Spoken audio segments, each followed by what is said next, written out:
Hi friends, இந்த வீடியோவில் நம்ம சூப்பரான ஒரு தகவல் பற்றி தாங்க பார்க்க போகிறோம். அதாவது ஒரு சொத்தை பத்திரப்பதிவு பண்ணும்போது, ஒரு லேண்ட் ஆர் ப்ராப்பர்ட்டி ரெஜிஸ்ட்ரேஷன் பண்ணும்போது, நம்ம பணமாக எவ்வளோ வரைக்கும் கொடுக்கலாம், அதுக்கான லிமிட் என்ன, கேஷ் லிமிட் என்ன அப்படிங்கிறது தான் இந்த வீடியோவில் வந்து பார்க்க போகிறோம். சப்போஸ் இவங்க சொல்லக்கூடிய அந்த கேஷ் லிமிட்டை தாண்டி நம்ம பணமாக கொடுத்து பதிவு பண்ணுங்க அப்படின்னு சொல்லும்போது 100% நம்மளுக்கு பெனால்ட்டி வருவதற்கான வாய்ப்புகள் இருக்குது. அதாவது அந்த சொத்தினுடைய மதிப்பு எவ்வளவோ அந்த மதிப்பு ஈக்குவலாக நம்ம வந்து பெனால்ட்டி செலுத்தணும் அப்படின்னு சொல்லியிருக்கிறாங்க. ஸோ இது சம்மந்தமான ஒரு முக்கியமான தகவல் தான் இந்த வீடியோ. முடிஞ்சளவுக்கு நிறைய பேருக்கு வந்து ஷேர் பண்ணி விடுங்க. ஓகே, இப்போது முதல்ல நம்ம பார்க்கக்கூடிய தகவல் என்ன அப்படின்னா 20,000 ரிப்போர்ட்டிங் த்ரெஷோல்டு அப்படின்னு சொல்கிறாங்க. அதாவது தமிழ்நாடு ரெஜிஸ்ட்ரேஷன் டிபார்ட்மெண்ட் என்ன சொல்லியிருக்காங்க அப்படின்னா, நீங்கள் கையில் காசாக கொடுக்குறீங்க, அந்த தொகையானது 20,000 ரூபாய்க்கு மேலே இருக்குது, ஒரு பத்திரப்பதிவு பண்ணும்போது 20,000 ரூபாய்க்கு மேலே கையில் காசாக கொடுக்குறீங்க அப்படின்னா அந்த ரெஜிஸ்ட்ரேஷன் வந்து ஃப்ளாக் பண்ணணும். அதே மாதிரி இன்கம் டேக்ஸ் டிபார்ட்மெண்ட்டுக்கு தெரிவிக்கணும் அப்படின்னு சொல்லி தமிழ்நாடு ரெஜிஸ்ட்ரேஷன் தரப்புலேருந்து சொல்லியிருக்கிறாங்க.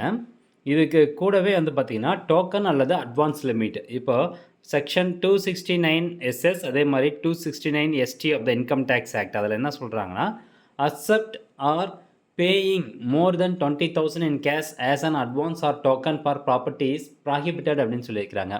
நீங்கள் அட்வான்ஸ் தொகையாக பே பண்ணுறதா இருக்கட்டும் அல்லது டோக்கன் அட்வான்ஸ் பே பண்ணுறதா இருக்கட்டும், 20,000 ரூபாய்க்கு மேலே பணமாக நீங்கள் செலுத்துறது வந்து இந்த section of income tax act படி ப்ராஹிபிட்டட், தடை செய்யப்பட்டிருக்கு அப்படின்னு சொல்கிறாங்க. அப்போ 20,000 ரூபாய்க்குள்ளே தான் நம்ம வந்து அட்வான்ஸ் அல்லது டோக்கனுக்கு வந்து பே பண்ணணும் அப்படின்னு சொல்கிறாங்க.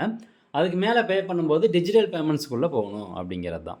இப்போது ஜென்ரலாக கேஷ் பேன் அப்படிங்கிறத பொறுத்த வரைக்கும் 2 லட்ச ரூபா உங்களுக்கே தெரியும். இப்போ நீங்கள் நகை வாங்க போனீங்கன்னா கூட நகைக்கடைக்கு போனீங்கன்னா 2 லட்ச ரூபாய்க்கு உள்ள மட்டும் தான் காசு கொடுத்து நீங்கள் நகை வாங்க முடியும். 2 லட்ச ரூபாய்க்கு மேலே டிரான்சாக்ஷன் பண்ணணும் அப்படின்னா அது வந்து டிஜிட்டல் டிரான்சாக்ஷன் தான் பண்ணணும், கையில் காசாக வந்து கொடுக்க முடியாது. அதுதான் சொல்கிறாங்க, receiving 2 lakhs or more in cash for a single transaction or from one person in a single day is strictly prohibited nationwide. India ஃபுல்லாகவே இது வந்து தடை செய்யப்பட்டிருக்குது. ஒரு நாளைக்கு 2 லட்ச ரூபாய்க்கு மேலே கேஷ் டிரான்சாக்ஷன் பண்ணக்கூடாது அப்படின்னு சொல்கிறாங்க.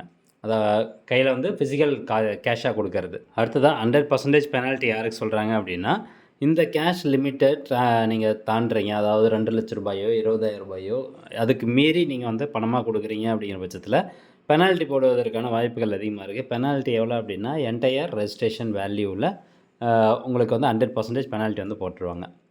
டிஜிட்டல் பேமெண்ட்னுடைய ரெக்யர்மெண்ட்ஸ் என்ன அப்படின்னு பாருங்கள். மேண்டட்டரி டிஜிட்டல் மோடை பொறுத்த வரைக்கும் stamp duty and registration fees இந்த தமிழ்நாடு இது வந்து எல்லாமே டிஜிட்டல் பேமெண்ட் முறையில் தான் பண்ணணும். டிஎன் ரெஜினெட் போர்ட்டல் அல்லது e stamping or bank challan மூலமாக வந்து பேமெண்ட் பண்ண சொல்லியிருக்கிறாங்க. ஸ்டாம்ப் டியூட்டி மற்றும் ரெஜிஸ்ட்ரேஷன் ஃபீஸ் எல்லாமே.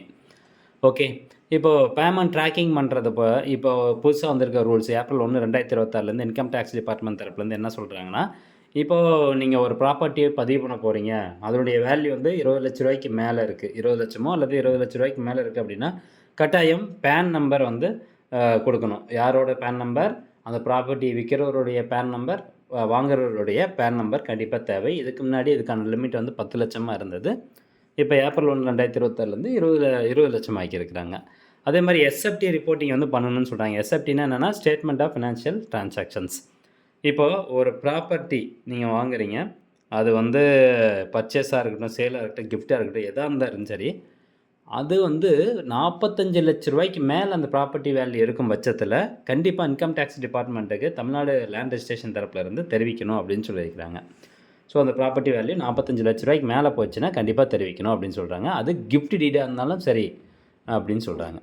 ஓகே, இப்போது தமிழ்நாட்டில் இருக்கக்கூடிய முத்திரை தீர்வை மற்றும் பதிவு கட்டணம் ஸ்டாம்ப் டியூட்டி ரெஜிஸ்ட்ரேஷன் சார்ஜஸ் எவ்வளோ அப்படின்னு பார்த்தீங்கன்னா, ஜென்ரலாகவே கிரைய பத்திரம், தான பத்திரம், பரிவர்த்தனை இது எல்லாத்துக்குமே வந்து முத்திரை தீர்வை 7%, பதிவு கட்டணம் வந்து 2%. இந்த 7%, 2% எதன் அடிப்படையில் அப்படின்னு கேட்டிங்கன்னா, அந்த ப்ராப்பர்ட்டியினுடைய கைட்லைன் வேல்யூ, வழிகாட்டி மதிப்பு தொகை எவ்வளோ இருக்கோ அதில் அந்த ப்ராப்பர்ட்டியினுடைய வேல்யூ எவ்வளோ வருதுன்னு பார்த்துட்டு அதில் 7% வந்து ஸ்டாம்ப் டியூட்டி சார்ஜஸ்ஸு, அப்புறம் 2% வந்து ரெஜிஸ்ட்ரேஷன் சார்ஜஸ்.